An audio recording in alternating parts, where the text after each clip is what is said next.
పవన్, కొంచెం అర్జెంట్ గా part time job చూడవా? ఇంత సడన్ గా జాబ్ ఎందుకు? మా నాన్న మనీ మొత్తం వాడేశారు, కాలేజ్ ఫీజు కట్టాలి. అవునా? ఇప్పుడు కాలేజ్కి వెళ్ళండి, ఈవినింగ్ లో ఏదోటి సెట్ చేస్తా. సరే అయితే బాయ్. సరేరా, బాయ్. అరే పవన్, మనకే డబ్బులు లేవు, తనకెలా సెట్ చేస్తాం? మై హోనారే అని ఐఫోన్ 16 Pro ఎంత వస్తుంది? 70,000 వస్తుంది. అది కూడా 1,50,000 పెట్టి కొన్నారా? 70,000 ఏంటి?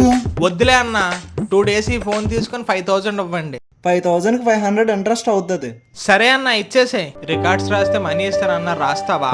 రాస్తాను Pavan, thank you so much. Bye. Bye. అదేదో మామూలుగా ఇచ్చేయచ్చు కదరా, ఇదంతా ఎందుకు? మామూలు తీసుకున్న అమ్మాయి అయితే మనీ కావాలని అడుగుతుంది కానీ జాబ్ కావాలని అడగదు కదరా.